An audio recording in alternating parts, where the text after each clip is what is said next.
Hi, I'm Carl Azus for CNN 10. A Facebook hack from 2 years ago is what leads off today's show. Why are we covering this now? Because the information from more than 530 million Facebook accounts has just been noticed on a hacker website. By the summer of 2019, more than 2.4 billion people were active on Facebook every month. That's the time when the company says it found and fixed a flaw in its system that had allowed hackers to get the personal information of hundreds of millions. Facebook IDs, relationship statuses, bios, birthdays, all of this could be compromised. Cybersecurity experts say the leaked information probably doesn't include social security numbers or credit card numbers, which are what's most useful to hackers and identity thieves. But analysts say this is a reminder that no information that people share with online services can ever be guaranteed to stay private, and that people should only ever share what they would accept appearing in a public database somewhere down the line.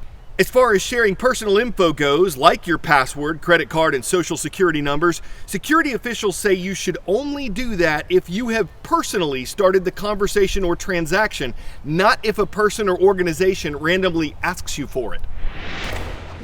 So hackers, in this case, apparently back in 2019, were able to exploit a flaw in Facebook's systems where they were able to match phone numbers of apparently hundreds of millions of Facebook users with their Facebook accounts. Now, what that has now resulted in is someone has posted on a hacking forum the details, we're told, of 500 million, 500 million Facebook accounts, phone numbers, email addresses, where people live, people's names. All of this information really a treasure trove for cyber criminals who might want to engage in identity theft. Breakdown of the numbers by country, we see 32 million accounts in the US, 11 million in the UK, 28 million in Saudi Arabia, and hundreds of millions more around the world. Facebook says it has fixed that flaw, that they said they actually fixed the flaw back in 2019. Obviously, this data is still out there. We asked the company if they are going to tell users, if they're going to tell people who have been affected by this that their information is out there. They said no comment at the moment. One thing I should also mention is we were speaking to a cybersecurity expert who now has access to this data, and he was able to quickly pull up the details of two of our CNN colleagues. So a lot of people impacted by this. 10-second trivia.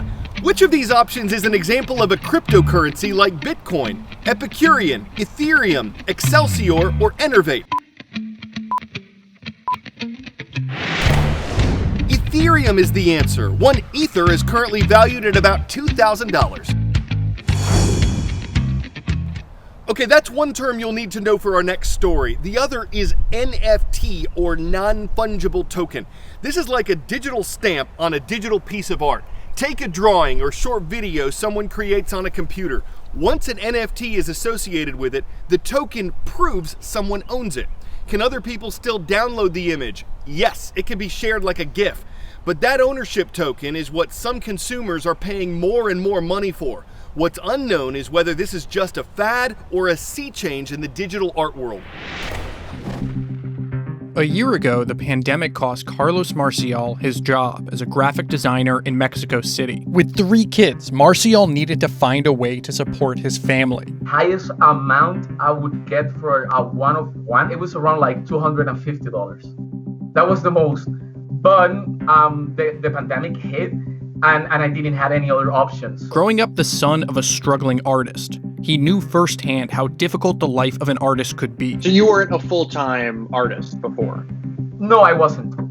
I was just like your normal, 9-to-5 3D designer. And I had the dream, but it was something that I thought it was never gonna be possible or plausible, never, until crypto art and NFTs appeared. Marcial is now one of the many digital artists around the world who have seen their lives turned upside down with the booming market for NFTs, the digital tokens that have fueled the rise of an unprecedented market for digital art. The NFT situation has just kind of exploded onto the scene. Christie's set to become the first major auction house to sell a purely digital artwork known as an NFT. NFTs are unique digital tokens that can be traded on the blockchain. By associating infinitely copyable digital files with finite digital tokens, NFTs create scarcity. And scarcity leads to value. It's like an unfathomable number, to be quite honest. It's just crazy. Beeple's historic $69 million auction has shaken the art world and led to an explosion of interest and dollars into the booming world of digital art. The historic sale by Beeple is actually going to open the eyes of the art world as we know it. And digital art is going to be prized as much as traditional art. And as a digital artist, I would say that I deserve it. My work deserves to be on the same shelf as traditional art and not just below it. Osinachi's art might look like it could be hanging in an established gallery, but for a Nigerian living thousands of miles away from the rarefied galleries of New York City or London, that was an impossible dream. When you started making art, did you know any professional artists? No, I wouldn't say I knew any professional artists. Since 2007, Osinachi has made his art on his computer. Starting out, he didn't know about Photoshop, and he learned how to paint digitally on a different piece of software he had access to, Microsoft Word. The use of Microsoft Word just came naturally to me. It was something I discovered and decided to explore further. Now digital artists like Osinachi and Martial are seeing their work valued like never before. A year ago, you couldn't sell your work for more than $250. What did your last piece go for? Ethereum's current price, it sold for 12 ETH, which is around $20,000. For one piece? For one piece. It's a lot of money. It's a lot of money. And in 1 year to have seen how much my work has appreciated, it's been mind-blowing. Tell me about how exciting a moment this is for you, someone who is not in New York, is not in London, is not in Miami, many of the traditional hubs of art. What does this mean for you? It means everything, John. It literally means everything. It means that an unknown digital artist from the third world like myself can dream big of becoming big in the art world. NFTs have also allowed for something artists have been dreaming of for as long as art has existed: royalties. On many NFT sales, there are royalties paid out to artists on secondary sales. For artists, that's a sea change. I spent half my life in art school, basically, and all my time around artists, and yet I had not run into a single artist out of the thousands that I've interacted with that could make a living off of just making art full time in the first 42 years of my life. I've now got, dozens and dozens of friends who can live off of full-time, off of making artwork, in part because they get to participate in the rewards of their work as it goes up in value. But NFTs are not without controversy. The enormous carbon footprint that cryptocurrencies have is growing. By one estimate, Ethereum alone now consumes as much electricity as all of Ireland. And the carbon cost of crypto has created a fierce debate amongst artists about the ethics of participating in the NFT space. Defenders of NFTs say that the massive electricity used to power the NFT market is temporary and only a growing pain for a new technology. A lot of this stuff, it's early tech, and I'll be the first to say it's not ready yet. It doesn't all work right. We're early stage, screechy modem days or whatever.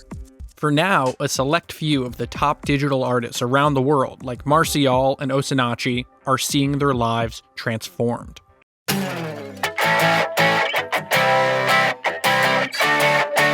There are several places where you don't want bees. Your porch, your bonnet, your car. But this is what happened when a man in New Mexico went grocery shopping recently. He left his windows open and 15,000 bees decided to swarm in. He called 911 for help, and that arrived in the form of an off-duty firefighter who just happens to be a beekeeper.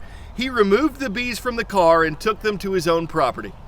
Don't fight the bees with water and don't fight the bees with fire. Honey, comb the apiary till you find the firefighter who saves bees by keeping them alive, whose apiculture thrives in hives. He's the best extractor, no detractor. He's the actor who can harvest colonies of bees with ease, and as swarm factor, he'll be on the wing to take the swing out, moving workers and the queen out, using all these hacks to ensure it's not your beeswax. I'm Carl Azus, and today's shout out goes out to Northmont High School. It is in Englewood, Ohio. Thanks so much for subscribing to our YouTube channel and, of course, for watching CNN.